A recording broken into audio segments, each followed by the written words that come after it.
Alright, so both of you are okay with being filmed? Yeah. Unless. Okay, cool. Look, Lawrence, I don't want like a testament to my stupidity on the internet permanently. The more that you talk before the round, but you know, just post. Oh God.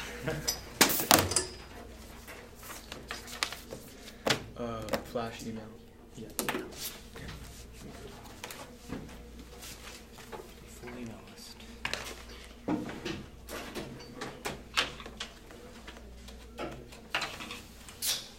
Dude, what's going on?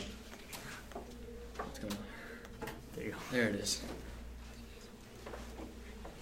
There you go.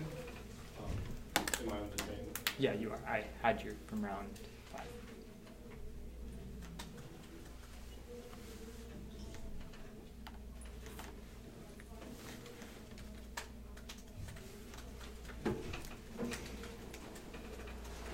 Okay, so.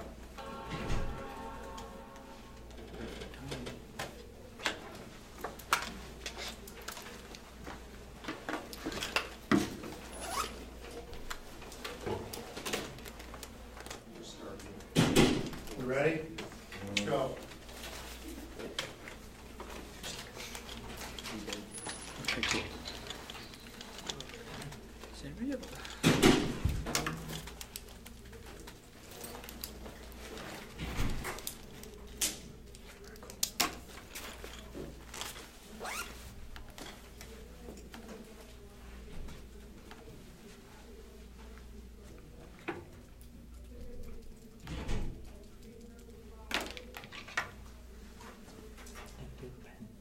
Yeah. Black one.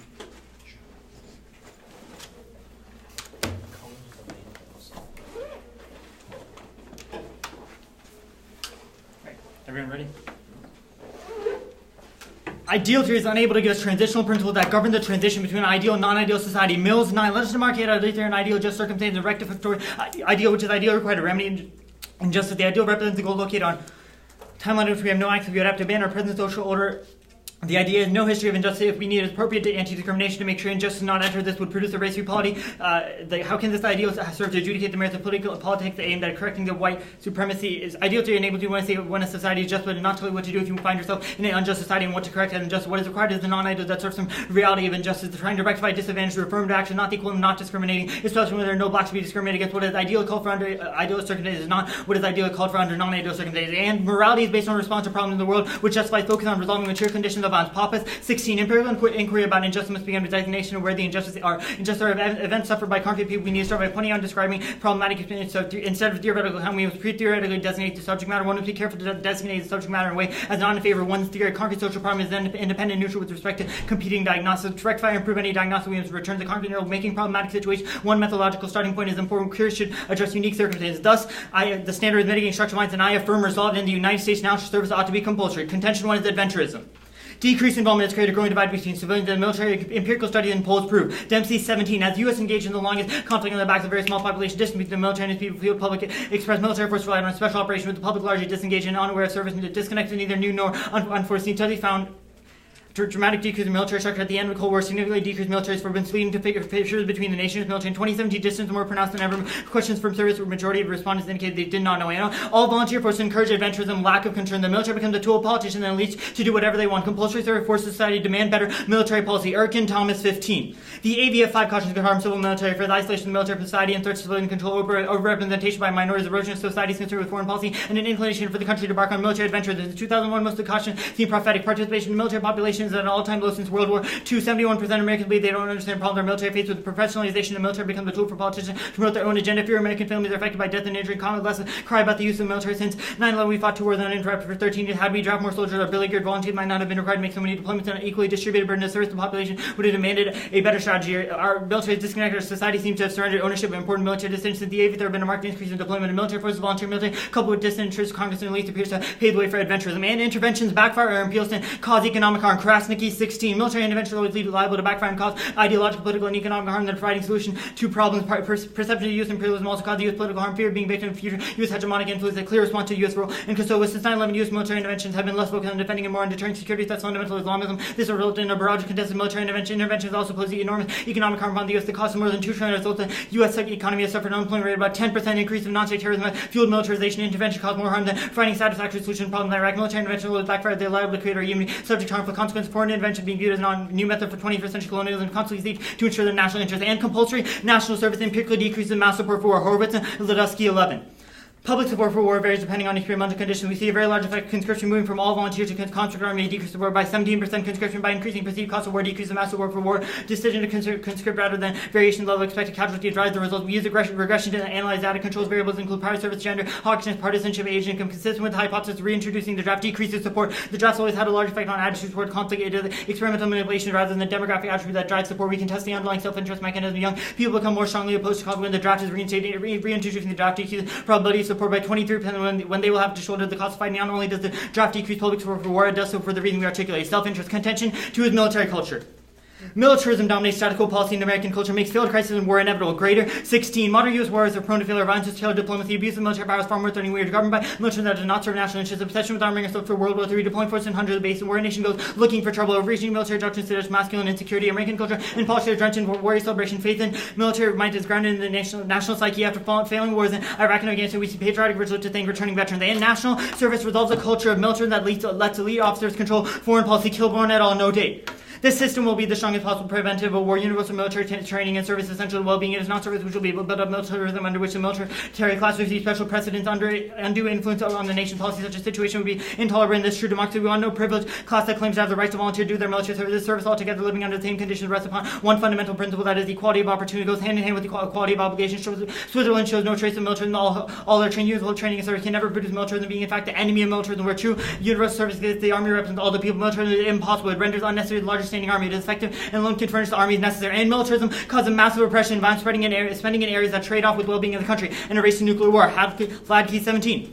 The U.S. foreign policy based on violence and domination abroad has killed more than 1 million people since 2000. Total defense spending costs us all about $1 trillion. We have a war machine preparing to modernize for nuclear weapons, can destroy the world many times. We're re-increasing the nuclear arms race. There are no winners. $4 billion for the Pentagon budget, balancing this increase by further cutting basic services. It will have devastating effects on the environment, our children's education. The U.S. is incurring massive debt and cutting back on urgent public investments at home in order to sustain and militarize and costly foreign policy. A mobilized citizenry can redirect the fight for humanity, dignity, and survival. And lack of compulsory service chills descent and makes war abstract. Compulsory service is the only viable check against militarism. Sirota 13. By disconnecting Americans from consequences of war, the end of draft would decrease dissent, though Polish Americans opposed the Iraq War invasion with unprecedented length and never generate mass protests. Same thing for Afghanistan. The absence of conscription dissent became a low-grade affair. War remains abstraction that does not affect most people personally. Ending conscription weakened our connection to the armed forces, only proven safeguard against unbridled militarism. And compulsory national service prevents militaristic tendencies of professional armies, give citizens regular opportunities to voice dissent and change imperial policies. Vietnam proves Mayor a concerts in Vietnam were drawn for all sections of society. Disaffection permeated youth society and exerted motive in the peace movement. There was a conflict of interest between citizens who participate dissent and professional soldier who obey orders. Allows for imperialism. If the long war were stopped by soldiers conscripted from ordinary people, the project would be fatally undermined by civilian dissent.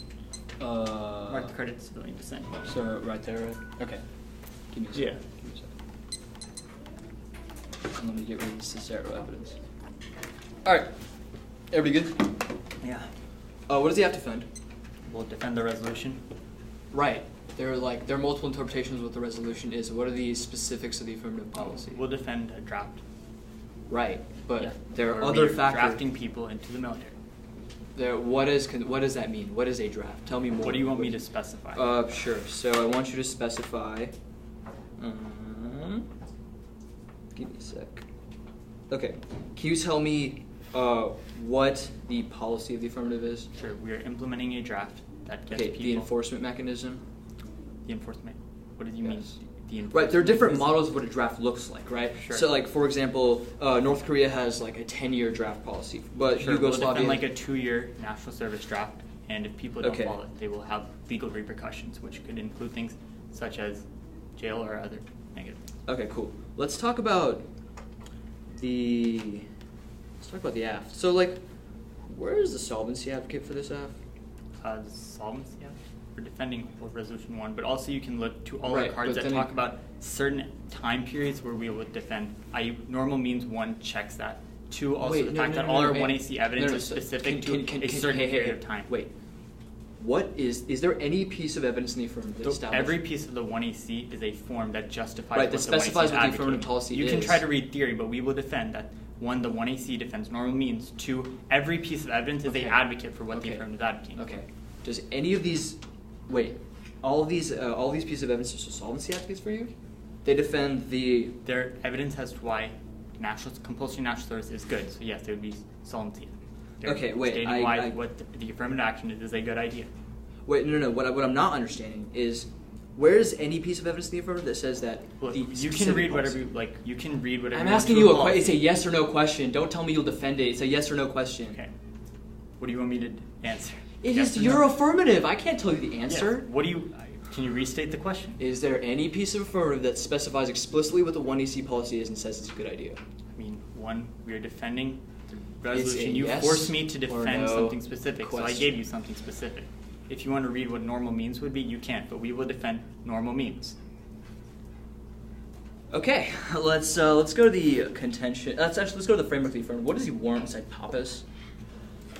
Mills 9, that if ideal theory No, is bad, we Pappas, should look Pappas. at, you said beside the warrant on Pappas, Yeah. is that if we never look at these material injustices, we're always going to have a flawed conception of what the alternative should be or what the other world should look like. If we don't look at the starting point of what is happening right now, it's always going to flaw our perception of what we do to resolve. Okay, so it's a question starting point. What about Mills?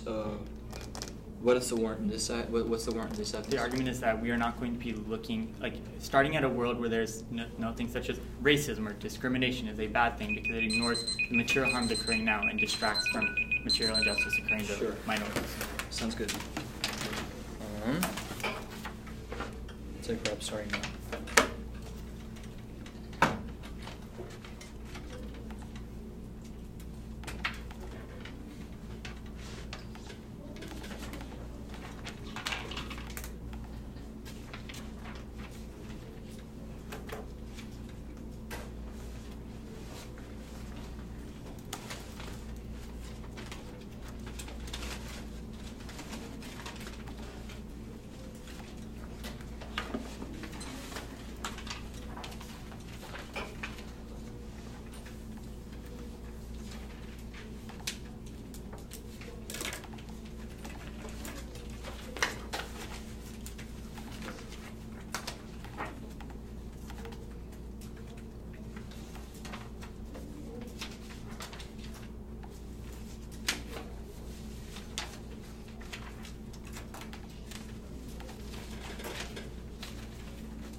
All right, 256 remaining.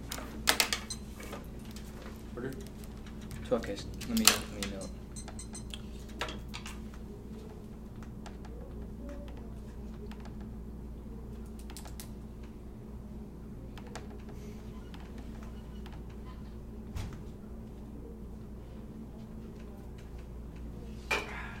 Cool, sent. I got it. For sure. Yes. Here's the stand. Yeah. For sure. Just leave it there. Actually, no. No, fair enough.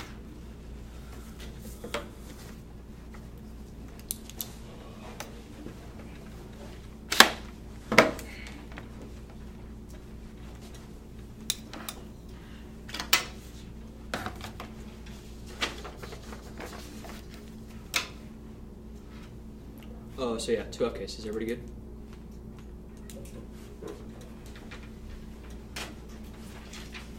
You good in here? Yeah. Cool. First off, the rational agency is a fundamental feature of action where agents submit themselves a reason for that action, even engaging in thought about agency commits an action which requires agency. This means that agency is non-natural because every action constitutionally requires an agency to act upon that every agent has access to. And when an agent acts, they must actually align themselves to the pursuit of that action. They must fully conditions for action agents take place, or else they be willing A and not A at the same time. This means that non-contradiction is a side constraint of all action, always because morality is not based in action. You can never claim anyone ought to do anything at all, as even if they prove affirmative is a good thing, you cannot take that action coherently. Additionally, this constraint takes out aggregation frameworks and the affirmative frame because an action is either contradictory or not, because you cannot add up inconsistency. Furthermore, since freedom is a condition infraction. This commits agents to respecting their own freedom because every agent implicitly loses their freedom when willing in action by restricting freedom. You violate the subpremise of the original action, so violating would be contradictory. You cannot be both free and not free at the same time. Next, because one person acting for others has no authority to guarantee rights and arbitrary right conflicts. Conflicts their unilateral action is due to fail, leaving only a reciprocal system that includes everyone. Thus, the standard is consistent with the system of equal honor freedoms. For the standard, additionally, only we can justify the state and universally binding rules. Freedom is only possible if agents jointly will comment, and otherwise, others could arbitrarily infringe upon your pursuit of the respective ends. Additionally, only intended harms relevant. Only the negative framework is only intended harms attributable to the will of the agent in question. Offense: the rightful condition cannot justify military conscription because it forces citizens to be used as a means of military, because that is a unilateral exercise of force as Ripstein. Human dignity means that citizens cannot be conscripted into military service even in war can justify conscription. Citizens cannot consent to empower the state to use the citizens to prevent a crime from happening. The state's obligation to uphold the rightful condition protects its citizens unconditional because the use of force is merely unilateral unless the authorization can proceed from an omnilateral. People can only give themselves laws consistent with their innate humanity. If the state cannot order a person to stand in the path of the bullet that endangers an innocent person, it cannot order that person to stand in the path of that endangers many. And the negative framework outweighs the role about 3 reasons. First, the affirmative standard. First, the NC is the only one that makes an oppressor change their ways. You can't tell an oppressor that oppression is bad just because it is. You need an external justification that the NC provides. The second argument is the NC is the only one that establishes conception of what means to take an action against oppression. For the non-contradiction side constraint arguments, the third argument is the NC is the only framework that establishes conception of what oppression actually is. That is not there in the 1AC. The NC controls the interlink the AC impacts, i.e. oppression, because we established that oppression is a freedom violation. Now is the second off interpretation on the 2017 September October LD topic of the 1AC must contain a solvency advocate with the words national service and compulsory. The evidence of these a violation. Their affirmative says the app is a good idea, but not the compulsory is defined as mandated Merriam-Webster. Compulsory means required by a rule of law. The violation is pretty clear here. They say that it's not cross-examination. They don't have a piece of evidence. And now we'll just wait for the 1 year to make those responses. They were talking about cross-examination. The standard is limits. There are an infinite amount of solvency advocates who say there are different forms of national service are good and permissible, but the compulsory part is the issue. The neck prep ordinance exploded as I have an infinite amount of aspects generic acquisitions prep out, but you can front your advocacy to oh hell, we can also never have any good engagement with the app. If I can't predict in a world where the app can win with affirmatives that simply justify the app being permissible, then it would justify thousands of app key education because it ensures that discussion we have are in depth and clash field and a key fairness to the giving the app too much leeway directly shows off an ability to ever prepare screwing prove preparation to the point where the neck can never be ready. Also means that cross-ex proves their abuse because they just specify different parts of the advocacy that were not there originally, which means that they need a solvency advocate who defends all parts of their advocacy. Now ground quality grounds decrease from reasons no author discusses your athlete into low quality response plus discussion is always scrutiny affairs. There will be nothing for you to read well. Also cause conflation of as to what evidence actually pertains to the app, which kills my ability to engage on solid similarity to education and fairness because your app is not based on the topic lid. Apples ground issues both debaters and access about voters' fairness. We can decide who objectively wins if there's no fairness. The ballot asks who did the better being the throne excuse. We can't objectively figure that out. Drop the debater, set a precedent for better norms. Drop the argument also puts me at a strategic advantage because I can't recuperate. I time lost reading theory and framework theories. Age to convene interpretation. Say point any bright line for use arbitrary promoting correctly better norms for debate. No RBS and say point strategically disincentivizes theory check on fair positions. B point comments logical fallacy denying the antecedents. So just because you prove that you're being fair does not mean that you win. Case overview. Actually no framework. Off the Mills evidence. First, we provide an account for what a violation actually is, which means that we control the interlink. This argument. Second argument is we say stop freedom violations, which means that you engage in the real world, not off the Papa's evidence cross-examinations that they say the starting point is the question here, which means that insofar as we control the starting point of what oppression is, that means that the NC framework always now on the contention phase overview. Cross-national statistical analysis, empirical proofs of conscription, release more was Troy James 03. Mobilization under conscription, facilitate military attack, conscription a direct force being behind international conflict. National leaders become more interventionists because conscripted soldiers reduce the relative cost. Volunteer soldiers provide less interventions opportunities because their lower combat radius. Countries use conscription to become involved in wars. They maintain larger armed forces. The cost of getting additional soldiers reduced by other studies concur. Prefer first meta study conducted about 143 countries that compares countries with and without conscription. Second, other studies concur, including a study that analyzed 78 countries, which means that we have the best method in literature flows. Like also, the one I see reentrenches war culture ideologies. Asked a little 17. Conscription is tied to an expansionist foreign policy. Conscription marks the dawn of the total war. They revolutionize the character of international competition. Tied conscription to a militarized free nation being more adventurous because it strengthens the military capability, higher likelihood of international violence. Conscripting soldiers to run against democratic peace to lead to international conflict and turn the volunteer armies discourage wars. That's Henderson 15. Volunteers discourage wars. The government must entice people to join. Must pay more the higher cost per military member, resulting in an extra $45 billion per year in U.S. government spending. Volunteer force give the rich and power and incentive to oppose war. Prefer first empirically proven after Vietnam, Afghanistan, and Iraq war. Second, causality not correlation. Empirically true that they're less incentivized to go to war because they have to pay more to go to war. Also, turn a draft causes adventurism and oversupply soldiers encourages massive sacrifice. That's Lacey 3. A draft will provide so many troops there might be a temptation to waste them in useless engagements. History demonstrated bloody charges during the Civil War. British Prime Minister began holding back reinforcements. General could not waste lives. Carnage of Vietnam. If we had a volunteer force, we could have been reduced to a trickle. Prefer for the first historically proven and less general chance that we fall into if we end up having a draft across the winter year. Second, causality not correlation is how people would act if we had more manpower and your warrant is false. People protest. Actually, yeah. The warrant your violence as people protesting does not do anything. Vietnam improves as Henderson 15. Live writing letters only marginally change the probability of wars who risk wasting their investment. Other would free ride and cost a collective effort to fail. Vietnam War is Exhibit A. Draft not prevent Vietnam War. It took many years of protest. 58,000 American lives lost and over 150,000 wounded. Many children of the rich and powerful finding ways around draft. Prefer first and proven protests will happen with Vietnam. Second, only family members protest, not soldiers. That's why we had troops sent to Vietnam. Means that even protests do happen, they will inevitably be starting war. Additionally, turn draft increase adventurism in Apple 16. Military service has been borne disproportionately by those of lower economic level. The cost of volunteer follows those who want to pay the most taxes. The price tag effect is more significant. Turn of voters may be upset about the cost. Actually, skip this evidence and skip. Off the civilian military relations stuff. CMR is high right now. We know what the military is doing. We have cameras in the internet. Civilian supremacy and civil military relations. Imperial led to increase military adventures. Imperialist policy that's showing James 08. Compared with civilian counterparts, military not like to advocate for force that their personnel say civilians instantiated the most. Imperialism, militarism in more modern times. Military directors were pacific in response to issues. U.S. foreposts suggest civilian hawks and military devs. U.S. military leaders have been reluctant to use force when civilian leaders reveal the most hawkish voice of government. CMR declines not unique in their way too many off causes, which means outweighs your studies. Whitcup and McCormick go for concerns about dividing between armed forces and study hardly knew the end of Cold War. Changes in American football revive the debate in military grown up step ideological with the public increasingly alienated from civilian culture. The armed forces have resisted to change and more skip that Paul evidence. Public sentiment does not affect foreign policy. That's Jacobs and Page. Analysis using for distinct statistical modeling indicate that public opinion had little or no significant effect on government officials when effects emerge. The magnitude effects were modest. These findings little influence by public opinion are generally immune to issues of model specification. Additionally, their advantage gives a link to nationalism. They create unity around national identity. It's also required by national service where you increase the chance for this Chirac and Jacobson. At least can obtain cooperation versus nationalism entails the vilification of others. Second, nationalism promotes the by strategic options. Third, domestic interests may benefit from religion and foreign policies. Fourth, at least can marginalize groups. Finally, nationalism provides a setting for bidding wars. Nationalism increase the possibility of interstate war initiation, a large effect on predicated probability of war initiation to democracy's arrival. Let me take out the evidence I didn't read, or let me find the evidence I didn't read. So I didn't read the Paul evidence and the adventures. I got all of it. Oh, you got it all? Yeah. Oh, sweet. Okay, cool. Right. Everyone ready? Yeah. What is the violation of the 1AC? Look, I asked you in cross-sex for like a minute and a half. I was like, is there any evidence? We're talking about the NC, not the framework. NC. Oh, the freedom. Oh, I'm sorry. Okay, great. Okay, let's talk about the content. Sure. So the argument is that when the military conscripts people, they justify the use of their bodies in a unilateral way. This is not an omnilateral. When is it okay to use force? When is it okay to use force? I don't understand the question. Like, what do you mean? When is it okay to use force? It's part of your frame. Right. Our argument is that it's justified to use force if the people have a voluntary, like, if they have a choice in that. Right. You can't conscript people. You can't conscript people and use their bodies to shield bullets for the military. But if there are people who choose that position, then that would seemingly. Okay. So if people choose a position, then there's no link to the framework. What's up? If people choose. Right. Our argument is that only a voluntary military would solve. Okay. That's fine. I guess. On the framework debate now, what is the violation there? The what? The violation. On the framework debate? On the. Oh, you read a structural violence staff, which is different from a contency. Okay. No, I don't understand the question. It's fine. Okay. Your CMR evidence is from 08. Why do we prefer that evidence? Which one? The Choi and James? It's a statistical analysis. You know that pieces of evidence, the reasons to prefer I read on the first Choi and James evidence? So I read a Choi and James evidence that says cross-national statistical analysis proves conscription leads to more war. The same reasons to prefer apply for the Choi and James because it's the same dudes who did the same study. Can you just go top down and explain your case? My case? Yeah, just go. Like the contency? Yeah. No. Oh, sure.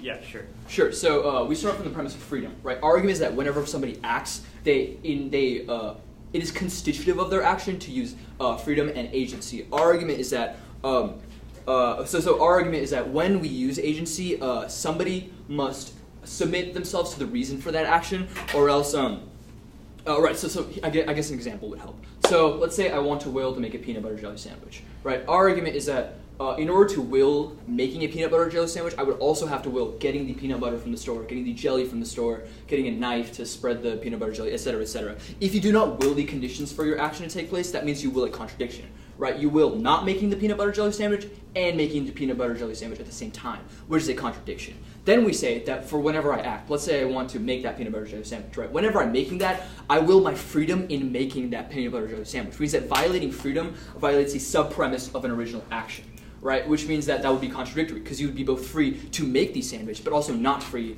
to not make the sandwich, if that makes sense. Then we say that in terms of a state, one person has no power. Right, I can't get up and be like, that chair is mine. A bigger and stronger dude could take that chair and say, that chair is mine. But the argument is that when we have a state... okay. Great. Nice.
Literally the smallest. No, it was weird. Is like everything in the room is like math-based, minus the werewolf story containing part of the room, which is kind of like there. It's a deep one. Where were my stories? Well, for the next hour in this room.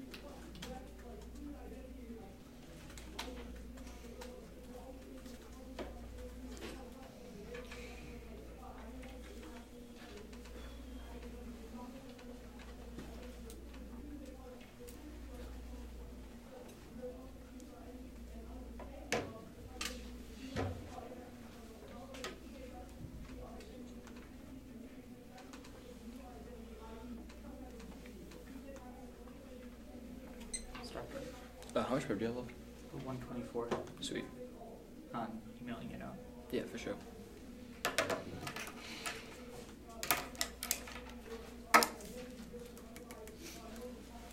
What's the order? It'll be framework, so like the defend policy thing, and then AC, MC. Well, I said it louder, so. So framework, AC, MC. The framework, you just mean like the theory shell? Yeah. Oh, okay, gotcha. Sorry. I haven't done the email. Yeah.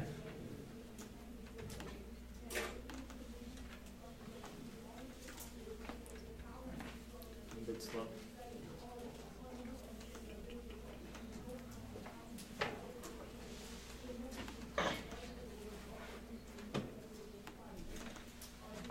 Is BYOD working for y'all? No. Okay. Just sent it. Okay, cool. I just sent it out.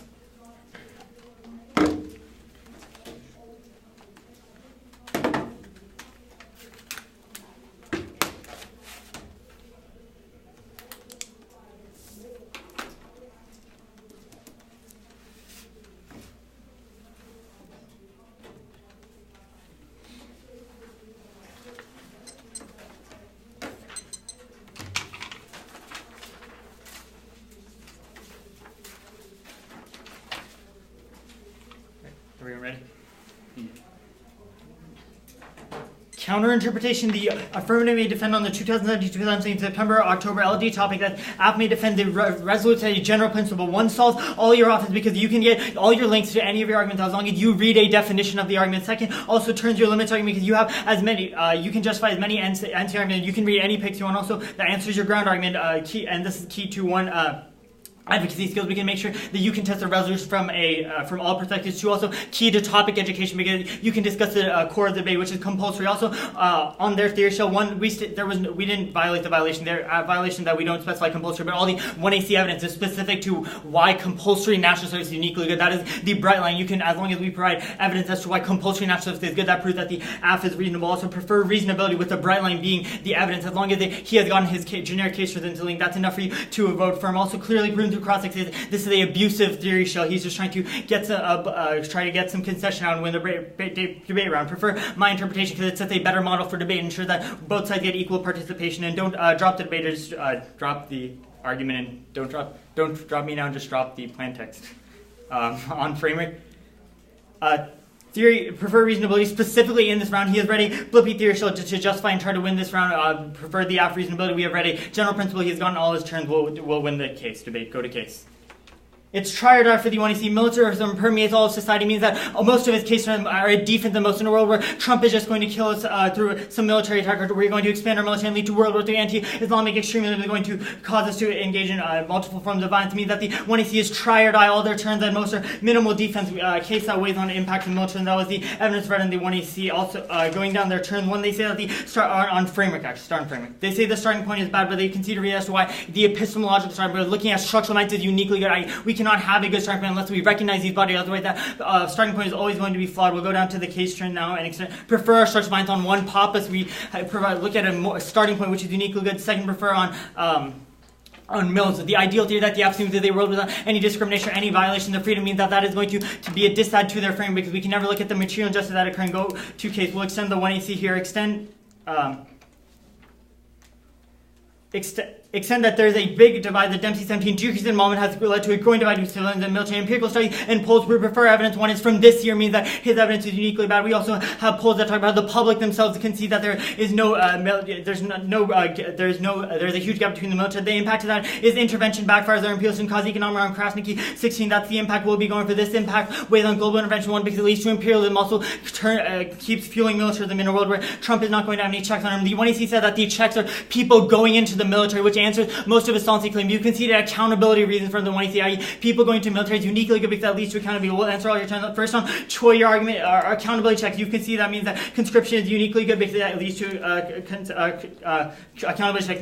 Next on assault, status quo is uniquely worse. It's status quo uniquely worse because it makes sure that we this is about the status quo. On Henderson, you say discourage word, but no, there's a mindset shift that only the absolute. On your Vietnam proof, we given specifically as to why conscription you solve Vietnam. You say draft cause adventure, but no, this is about people going and lead to accountability group. Even if we are not winning specific turns on the 1AC, we will win the accountability as a larger frame. That militarism will control all the internal links. Go to the NC. Case takes out the NC. We want an epistemic claim that moral deliberation begins with response to practical problems. That's Papa. They haven't asked the question of why studying ethics or even thoughts are valuable in the first place. We in this argument, the framework debate is over. Philosophy is just trying to develop theories to account for and respond to problems, not initially diagnose in which the NC does. Ideal theory is about it. Post an idea that we should strive, but doesn't tell us how to get there. Given oppressive background conditions, they say we should treat people as free and equal, assume the justice will go back on only after transition proof. That's Mills. Also, we are not forcing everyone to get engaged in some form of compulsory military. So you can choose what you do in the military, which means it's not forcing everyone on an equal playing field compared to the status quo where it is unequal representation. Cool. Start. How much do I have? 256. Okay. Starting now. What was this Dempsey argument you made on case? Is that just evidence that proves like the uniqueness that there's a civil military gap? Okay. Cool. And this is a poll from this year. Is your argument? Yes. Okay. And that it takes into fact, like it takes polls about the public and how they agree that there's a gap between the military and civilians. Gotcha.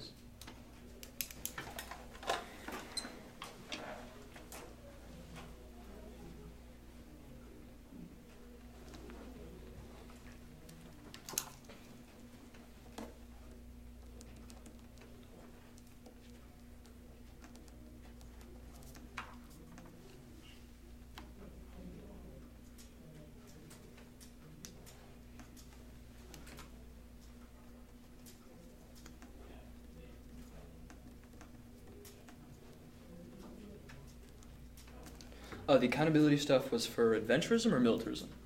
It says that it's an argument that we can make the military accountable. Okay. And that's probably answer both. Both? Okay, cool.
You didn't read any of like the Kant fail stuff, right?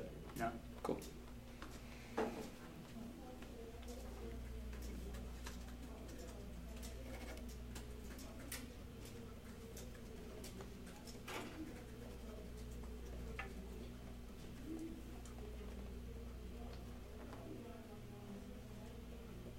Cool. Jeez.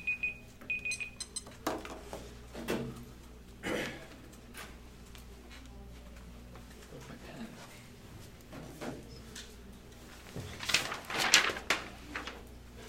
Case NC. Whoa, no. Theory case NC. Okay.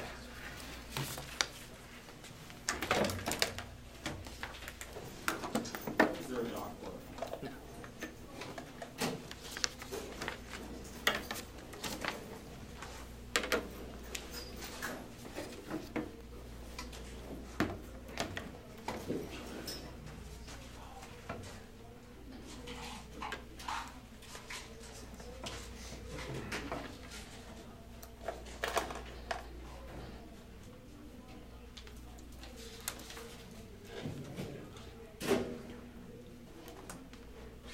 Alright, cool.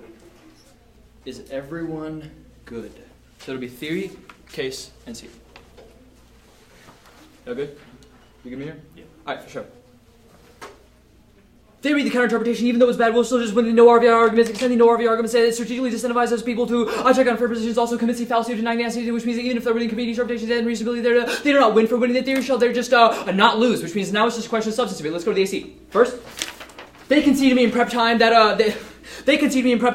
the accountability arguments is an internal link to both contentions, which means that if we're winning the link to the accountability arguments, that is a sufficient reason to negate on face. That is the lazy evidence that you're just straight up conceding, weighing, and reasons for. They say that we're conceding. Obviously, not the lazy evidence. The lazy evidence turns back to your accountability arguments because it says that there's an oversupply of soldiers, which means that we cause massive sacrifices, which means all your accountability arguments don't make any sense. Also, even if you have a question, they're just conceding two weighing arguments, which means that first off they're conceding two weighing arguments. First off, it's a historically proven. Second, it's a question of causality and not correlation, which means our weighing arguments come first. And also, there's a question of meta weighing here. These are just straight up conceded arguments, which means it's a question of a strength of link, which means that this turn outweighs. And the second turn that we're going to go for is the Choi and James theory evidence, which is the first evidence that we read on the case arguments. This is a straight up gold conceded evidence. This is extend the Choi and James evidence, which is a red hot piece of evidence, which establishes that 1AC causes more war, which means that it causes, which means that A point causes more militarism because we're going to be in war. B point causes more adventurism because we're going to war. Now, the warrant for this evidence is that it is a statistical analysis, multiple reasons to prefer. The first off is that it is a meta-study about 143 different countries. It's also a meta-analysis, which means that no other statistical evidence can nearly come close to in terms of quality. The second argument is it also gets other weighings such as academic consensus and topic literature because it concurs with other study that analyzed 78 separate countries, which means that these are our two conceded weighing arguments. Also,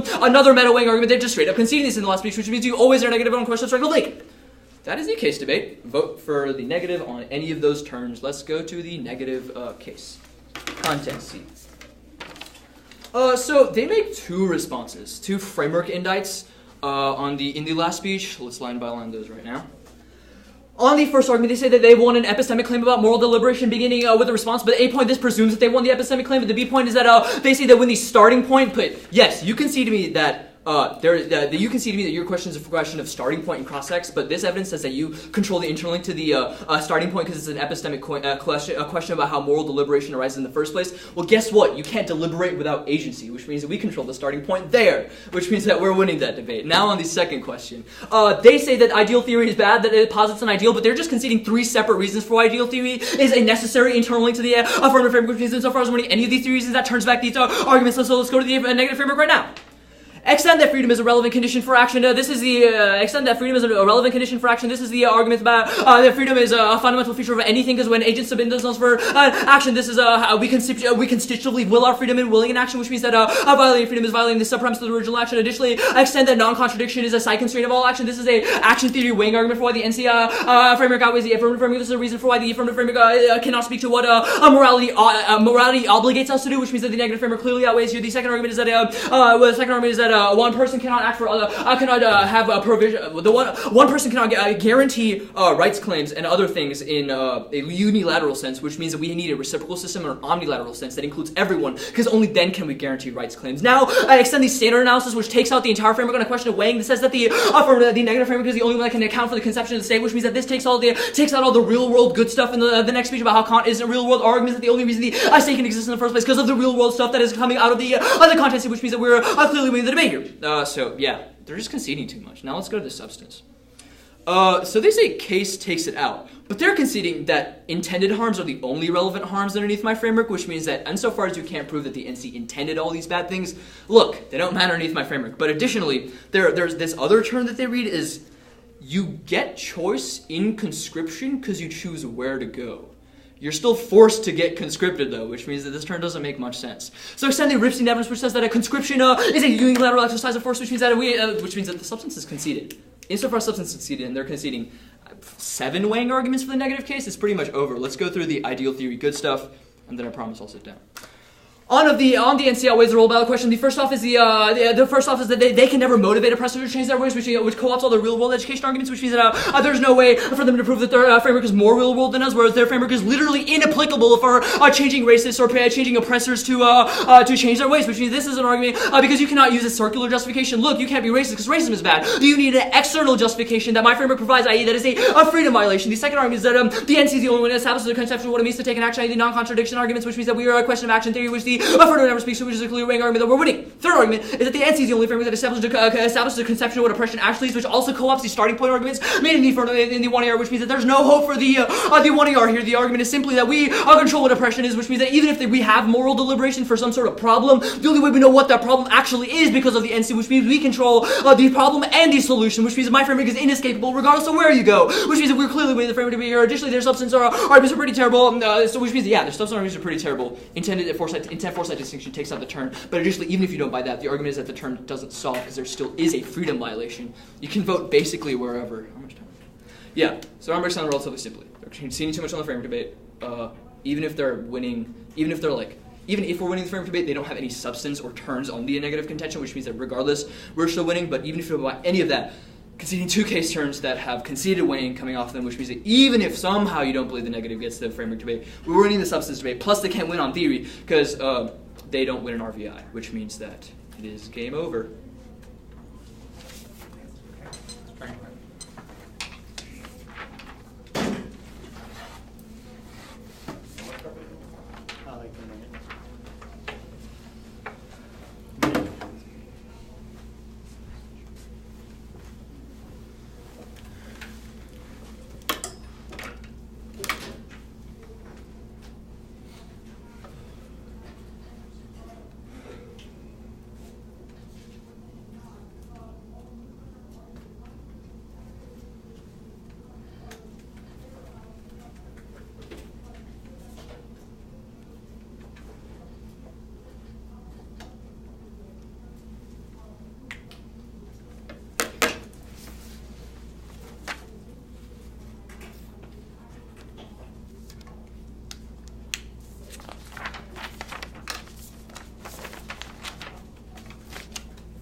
ACMC.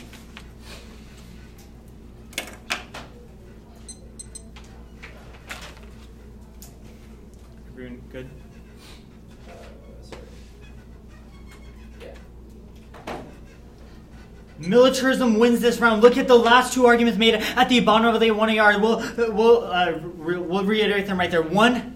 The AC is not forced. We do not force anyone to go to a certain military place. We give them the option to do whatever they want in the military. The second argument that goes completely conceded is that we make sure that we equal the playing field in the status quo. This is a very big argument. Start this card means that we are winning the NC contend on the substance of what we'll do the work here. Our argument is that right now militarism is destroying society. They're unequal playing field. Like when Trump can do anything and use any force to take over anyone's liberty, that's an independent reason why the status quo is uniquely bad and the AF is the only one to resolve. The intent of our action is to make sure that that we aren't violating liberty in the status quo. Means that was the impact weighing down in the 1AR. And the last argument made at the bottom of the 1AR argument is that the intent of the 1AC is good because we're making sure that Trump does not have the force to engage in militaristic actions, which is what the 1AC solves for. Even if we're not winning these these turns that he makes on it, we can still win the accountability argument, which gives us access to the militarism impact and also makes their turns defense at most because it's try or die for the 1AC. So we'll go down to the militarism argument. Extend Dempsey 13 that the civilian military gap is high right now. That means, one, that all his turns do not apply in a world where civilian military interaction is low right now. That means that his turns do not apply to the AF in a world where we fix the civil military gap. It's the only solution to actually making sure that we can solve things such as accountability. The accountability argument was also very clear in the 1AC. You bring up the Lacey evidence, but that Lacey evidence is not responsive. It was about culture. That was the argument we made in the 1AC. Only by bringing people into the military can we create a cultural shift. Your argument is about building up the military, but the Lacey evidence is not. The 1AC evidence is about creating a cultural shift by bringing people into the military. That proves that the intent of the 1AC is good because it's trying to take away militaristic actions of the status quo, which are creating force. That's an independent reason why you meet the 1AC. You go for 2 turns in the NR, but we will answer both of them. Your first turn is the Choi and James, but we answer that. That is not specific to the 1AC. It is about the status quo. We are a cultural shift and accountability turns the argument in a world where we're getting civilians into the military. They're making sure that we don't have things such as intervention and imperialism. We solve for militarism. Those are independent reasons why the 1AC's intent action is good. So even if he's won the NC frame, but we are proving why we are winning the substance of it. Even if you go to the structural minds frame, their impacts, their turns at most are defense because we want militarism is try or die. Any action that they try to make in the status quo is just going to get co-opted by militarism. It's going to lead to violation of others. There's a reason why the status quo is uniquely worse, and the 1AC is the only one that can lead to any form of challenging and making sure that people aren't violated. So the round breaks down like this. He's winning the NC framework, but we are winning the substance of the argument, i.e. that militarism is what leads to force. That was at the bottom of the 1AR, where we're equaling the playing field for everyone. This means that the intent of the 1AC action is good. It's enough for you to affirm. Even if you go to this structural minds framework after that, they have conceded that militarism, it means that most of their turns are deeper than most. We've also given specific reason as to why their turns are not actually turns, and militarism is the biggest impact, proves the intent of the 1AC is good. Answer their turns. Good debate.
Y'all already know me, my bad. No, you're good. Take your time, man. I was just writing the RFD so I can have it, but I'll submit my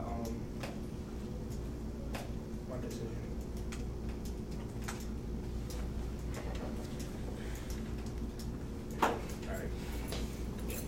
Congratulations to both debaters for making it to the Octos finals of Grapevine. It is a 3-0 for the negative.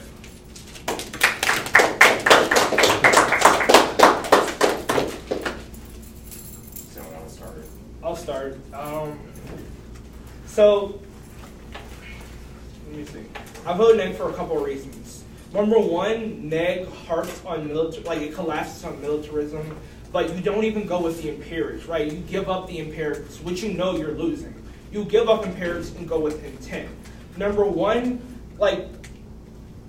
first of all, to give up empirics is bad. When you have that Troy and James evidence sitting out there, that meta-analysis that just tells, and then not only is that out there, but when the negative explains that it coincides with topic literature, and you let him get away with that claim, which is a very bold claim, you let him get away with that allows me to safely say militarism is just going to happen through conscription. There's no real work on that. But then even we go with intent, it's not enough to win the round when there's a Kantian framework in the debate, right? On Kant, here's why you lose. You concede that once we get to the starting point of oppression, then we do work to engage and solve it, which includes deliberation. But the neg argues that the liberation depends on the freedom which is unique to the Kantian framework, right? When you concede the debate, when you concede the Kantian framework, you concede the debate, right? Even if you were to concede the Kantian framework,